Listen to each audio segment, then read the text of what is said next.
விருதுநகர் மாவட்டத்தில் ஆய்வு அச்சத்தில் 200க்கும் மேற்பட்ட பட்டாசு ஆலைகள் மூடப்பட்டுள்ளது. இந்தியாவில் 90% பட்டாசு தேவையை பூர்த்தி செய்யும் சிவகாசியில் சுமார் 1100 பட்டாசு ஆலைகள் செயல்பட்டு வருகின்றது. இதன் மூலம் சுமார் 4 லட்சம் தொழிலாளர்கள் நேரடியாக வேலைவாய்ப்பு பெற்று வருகின்றனர். இந்நிலையில் விருதுநகர் மாவட்டத்தில் சமீப நாட்களாக தொடர் வெடி விபத்து ஏற்பட்டு தொழிலாளர்கள் உயிரிழக்கும் நிலை தொடர்கிறது.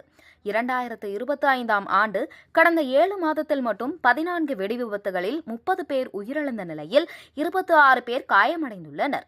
இந்நிலையில் விருதுநகர் மாவட்டத்தில் தொடர் பட்டாசு ஆலை வெடிவிபத்து ஏற்பட்டு வரும் நிலையில் இனி ஒரு பட்டாசு ஆலை வெடிவிபத்து கூட நடக்கக்கூடாது என தெரிவித்துள்ள பசுமை தீர்ப்பாயம் 10 நாட்களுக்குள் மாவட்டத்தில் உள்ள அனைத்து ஆலைகளையும் ஆய்வு செய்ய உத்தரவிட்டுள்ளது. மேலும் பட்டாசு ஆலைகளில் விதிமீறல் இருந்தால் ஆலையை மூடுவது பற்றி அதிகாரிகள் முடிவு எடுக்கலாம் எனவும் பசுமை தீர்ப்பாயம் உத்தரவிட்டது. இதன் அடிப்படையில் மாவட்டத்தில் உள்ள அனைத்து பட்டாசு ஆலைகளிலும் ஆய்வு செய்ய 15 ஆய்வுக்குழுக்கள் நியமிக்கப்பட்டு இன்று முதல் ஆய்வு நடைபெற உள்ளது. ஆய்வில் விதிமீறல் இருந்தால் உடனடியாக உரிமம் ரத்து செய்யும் நடவடிக்கை பாயும் என்பதால் பட்டாசு ஆலைகளை மூடியுள்ளதாக தெரிகிறது. இதன் காரணமாக ஆயிரக்கணக்கான தொழிலாளர்கள் வேலை இழந்துள்ளது குறிப்பிடத்தக்கது.